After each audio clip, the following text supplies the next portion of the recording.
Hey, what's up guys? My name is Dr. Tom LaHue. Welcome to my channel, and we're going to be talking about type 7s, and of course I am a type 7. I got a cool shirt on today. 7s have more fun.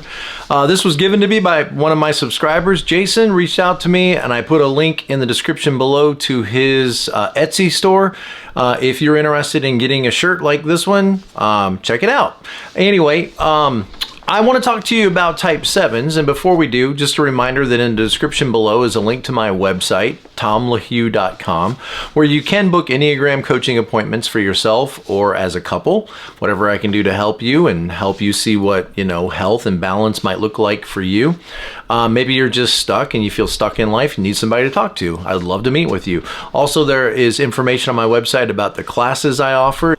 If you're interested in using the Enneagram and learning how to use it as a coaching tool, I'd love for you to sign up for one of those classes. Also, there is a page on my website, the events page, where if you would love to have me come and speak to your team or speak to your staff or your nonprofit, I would love to meet your people and love to help them see how the Enneagram is relevant to life and can be very practical in helping us learn to get along with each other and to be more productive. So let's jump into the information today, and the section I'm reading is from Beatrice Chestnut's book, The Enneagram Guide to Waking Up, where she talks about some of the key patterns of each type. And when you get to type 7, one of the things that she says about 7s is they have a tendency to avoid pain. And if you are a 7, then you probably understand this without a lot of explanation. But if you're not a 7, you might be interested in understanding more about this tendency to avoid pain, or to move toward pleasure, or to move toward what we think will make us happy or what we think will satisfy us, while moving away from whatever feels painful. And sometimes it could be actual pain, like physical pain, such as going to the dentist. But it could also just be things that are associated with pain in the mind, such as tedious or boring tasks, things that feel difficult or monotonous, could feel painful, and therefore might have a tendency to be avoided by type 7s. So she says, ask yourself if you build a life script on being happy. Nothing wrong with that. I mean, doesn't everybody want to be happy? And it's great to move toward happiness and to try to be a happy person or an upbeat person. But just notice if it becomes a solid part of the way you see your identity, like a pillar of your identity. And chasing happiness is very different than bringing happiness. And when you're chasing happiness, you're running away from pain. You're running away from and avoiding painful, difficult situations. And that might not be problematic all the time, but certainly a lot of life is going to be painful. And to fully experience life, we must recognize that we have to slow down and sometimes endure and persevere difficult times. Knowing that they won't kill us, knowing that it won't overtake us, but sometimes it can feel like it does. And this has been explained in some of the Enneagram books and by teachers like myself, and I certainly identify with this, that painful situations to a 7 could feel like they're going to overwhelm and overtake us. I know they're not, but it does feel that way. Like if I were to go to this emergency room and be in this difficult environment, I might never be able to escape this. I might be stuck here forever, and my head will explode, my eyes will fall out of my head. Okay, so it's not necessarily rational. Notice if you automatically reframe negatives into positives. Reframing is all about, your perspective and how you decide to see things, or the story you tell yourself. And it can be very good to reframe sometimes negative things into a more positive outlook. But sometimes it can be problematic. Maybe not taking the time to slow down and see life as it really is, or to hear people what they're actually saying, or to take constructive criticism or feedback. If everything you hear, you tend to reframe it to the positive by saying, well, to be fair, I mean, I didn't really like that job, and this just gives me an opportunity to try something new or try something different, and we weren't getting along all that well anyway.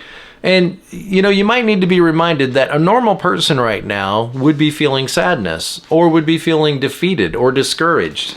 And it's not a bad thing to feel those feelings. And sometimes it might be very important to sit with those feelings long enough to let them do in us what is necessary to be done.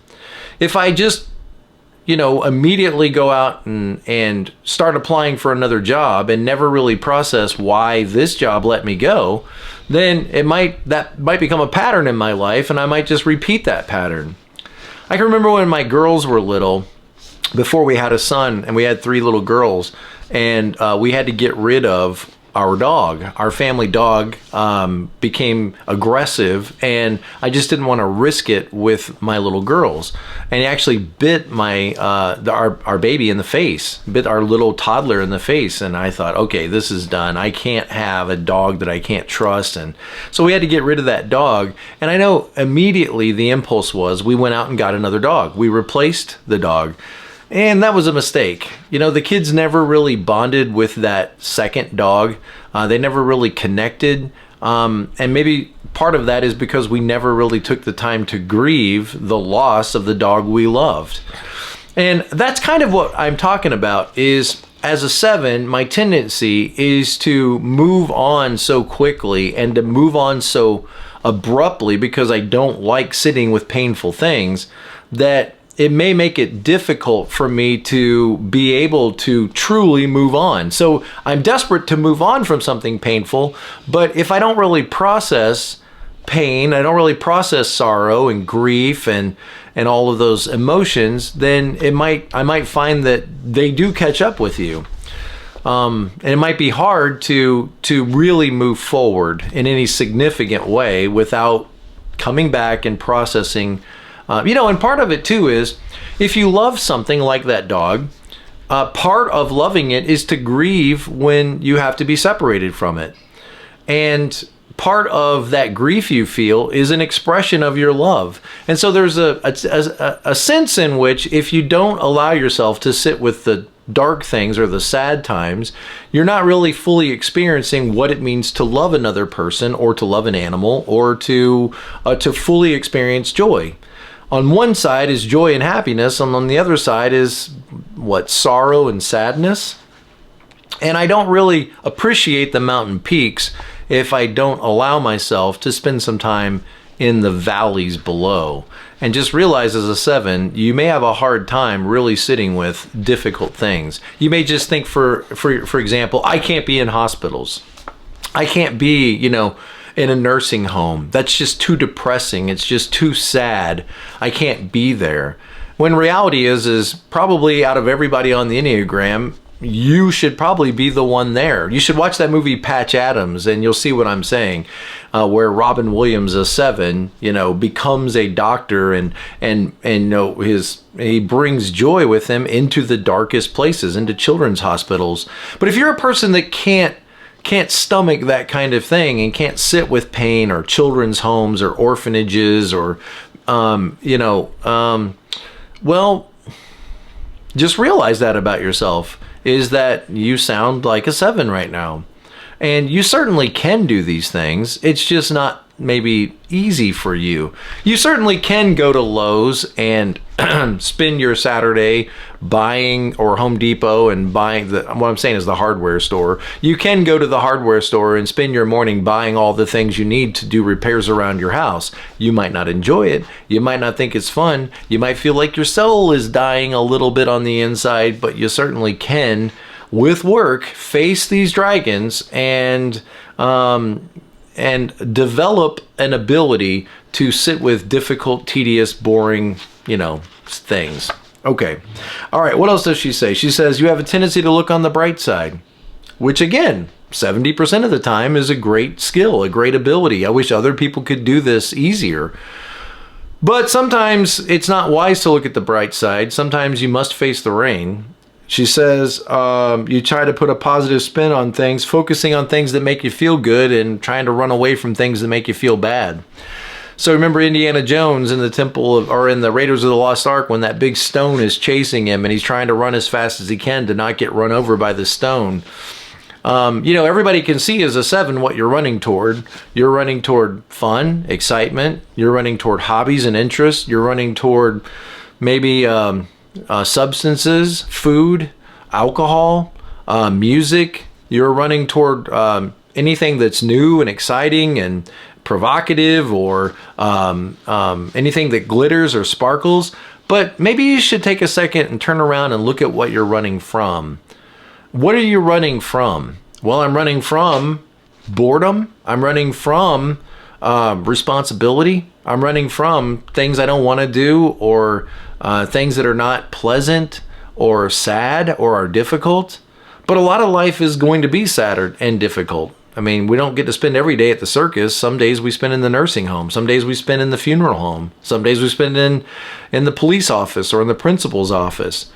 And so being able to be fully present to life, this is what I'm talking about, is even sometimes when you can think of a better option. You know, it's hard sometimes to not let your mind dwell on that better option or what else could be, and to fully be present in what is. So you take your kids to the amusement park, or you take them to a museum and they're not getting along so well. Do you want to escape this? Do you feel frustrated and irritated by other people's behavior and you just wish the day was over, you could go home and withdraw? Or can you shine the light instead of, you know, trying to focus on the light? Could you then shine the light into this environment and either not feel like you have to raise the energy, or raise the energy and make it a more positive environment rather than escaping a tedious or negative environment? Okay, what else does she say? You might run away from painful emotions. We've already talked about that. Do you really feel your feelings and take time to sit and feel your feelings? I know when I first started thinking about this, I realized I don't really feel my feelings as much as I think my feelings. And there might be more latent anger or sadness within you than you might realize. I try to encourage sevens to slow down, get a rocking chair like this, you know, and sit in that rocking chair and turn off all the distractions, the videos, the music, the television, the phone, put it all down, and just watch watch where your mind takes you in a non-judgmental way. Just watch the movie of your mind, become an observer to the way you think, and notice how your brain skips and jumps around all over the place until that begins to slow down. It might take several days, or it might take a couple of weeks for your mind to sort of slow down. And when you feel something that feels a little bit angry, or you feel something that feels a little bit sad, you might recall, for example, being a kid and going to your grandmother's house and spending time with family, and now you look back and you think all those people are gone, and those memories, you know, are bittersweet. And that's exactly the kind of thing I would like for you to think about, and let yourself feel the feelings that come along with that. You know, those sweet memories of being a kid, those sweet memories of having extended family, and you know, being warm and well fed, and remembering the sights and sounds and smells and of that environment, and allowing yourself. But see, that's going to feel sad, but it's such a wonderful memory. It's a part of your life.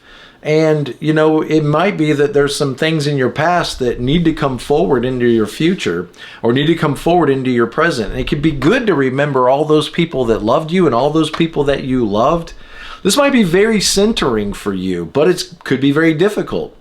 One of the best things I think for sevens is to pull out a photo album and flip through pictures of the past. And just to recall and remember all of the love and all of the kindness and all of the excitement and events and good things, births and tragedies and people that you see that aren't around anymore. And yeah, it's going to slow you down, and that's really good. Slow you down, and be careful not to just take the pictures and show them to everybody and tell funny stories. I mean, there's a time for that. You are probably very entertaining, but just to take time to sit and reflect and allow yourself to feel those sad memories, those beautiful, sad, melancholy memories, and to allow yourself to have tears. And when you feel that, starting, try to lean into it. Actually allow yourself to feel these feelings. I mean, you're just going to be richer because of it. You're not going to get stuck in these feelings. You're not going to fall into a deep, dark depression. You're a 7. You're committed to happiness and sunshine and brightness, but allow yourself to pause long enough to really visit those darker places or those sad places. I think you'll come through it. I think you'll come through it a lot richer and better able to appreciate the good times and more joyful with the mountain peaks as you allow yourself to explore the valleys below, you might say. Avoiding bad feelings, however, you may tend to skim the surface of life. And, 70% of the time, this probably isn't a problem. To just kind of bounce around from relationship to relationship, making a lot of acquaintances and shallow friendships. I get it. That's probably not a bad thing all the time, but certainly your life could be deeper. Your relationships could be more meaningful, but not if you don't slow down. You got to slow down. You got to rest. You got to slow down. You got to get into silence and try to be more fully present with people. And when they start telling you their long, drawn-out sob stories of sad things that have happened to them, you'll feel the impulse, perhaps, to get up and to frenetically escape this difficult conversation. But if you can face that dragon and encourage yourself to sit and stay with this person and go through the valley with them and not hit the panic button or the escape button, what will happen? Well, probably your relationship will deepen and will strengthen, and you'll realize that you're better able to sit with pain than you thought you were. You'll come through it a much richer person, a much deeper person, and not live just in the shadowlands or just on the surface. What else does she say? Let's wrap this up. She says, being more fully available to the experience and to experience your emotions and pain on a deeper level, and more present to the moment. Because if everything has to be wonderful all the time, then really nothing is wonderful. It's all just becomes normal. So to appreciate the complexities of life, the ups and downs, highs and lows, intricacies, ins and outs of relationships, and to not feel like I have to escape all the time when things get difficult, it allows me to more fully be present to life as it is. And that's my hope for you. I'm not perfect at this at all. I'm aware of it and I'm learning and I'm growing, but I'm not saying I've got all this figured out. I'm saying I know what growth looks like for me. And if you're a 7, part of your growth journey is going to look like what we just talked about. Being able to slow down, being able to see life as it actually is, not just as you want it to be or wish it could be, and to allow yourself to face the sad times, the painful times, the tragedies, and to come through them closer bonded to others and deeper and richer yourself. All right, as always, guys, thank you. I appreciate it, and be present to life.